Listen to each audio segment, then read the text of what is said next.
ఒకని తల్లి వానిని ఆదరించినట్లు నేను మిమ్మలను ఆదరించదను. యెషయా గ్రంథము 66 అధ్యాయము 13వ వచనం. మన దేవుడు తల్లి వలె ప్రేమగల దేవుడు.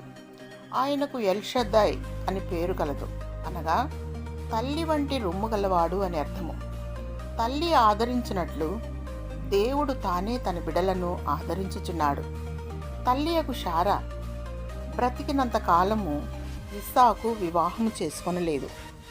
శారా మరణించిన తరువాత ఎలియాజరు ద్వారా అబ్రహాము తన స్వజనులలో నుండి రిబ్కాను తనకు కుమారునికి భార్యగా తెచ్చాను. ఇస్సాకు తల్లి అయిన శారా గుడారంలోనికి ఆమెను తీసుకుని పోయాను. అట్లు అతడు రిబ్కాను పరిగ్రహింపగా ఆమె అతనికి భార్య ఆయను. అతడు ఆమెను ప్రేమించెను. అప్పుడు ఇస్సాకు తన తల్లి విషయమై దుఃఖ నివారణ పొందెను. న్యాయాధిపతియగు బారాకు కాలమందు ప్రవక్తయగు దెబోరా గొప్ప పాత్ర వహించెను. ఆమె నోట నుండి వచ్చిన మాటలను చూడండి. ఇశ్రాయేలీల అధిపతులు లేకపోయిరి.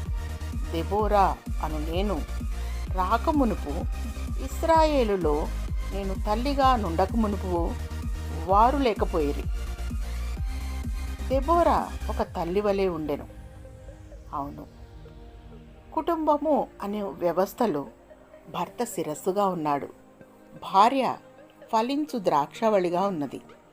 పిల్లలు ఒలీవ మొక్కల వలె ఉన్నారు. కానీ సంతాన భాగ్యం లేనివారు కూడా ఉన్నారు. అయితే దేవుడు అట్టివారిని దర్శించుచున్నాడు. ఆయన సంతు లేని దాన్ని ఇల్లాలుగాను, కుమారుడు సంతోషము గల తల్లిగాను చేయును. యెహోవాను స్తుతించులారా. మన కుటుంబ జీవితంలో అనేక పరిస్థితులలో మనము ప్రభువు మీద ఆధారపడినప్పుడు, నీకు ఎలాంటి పరిస్థితి అయినప్పటికీ ఆదరించే మన ప్రభు, ఒకని తల్లి ఆదరించినట్లు ఆయన నిన్ను ఆదరించి దీవించి ఆశీర్వదించునుగాక. ఆమేన్.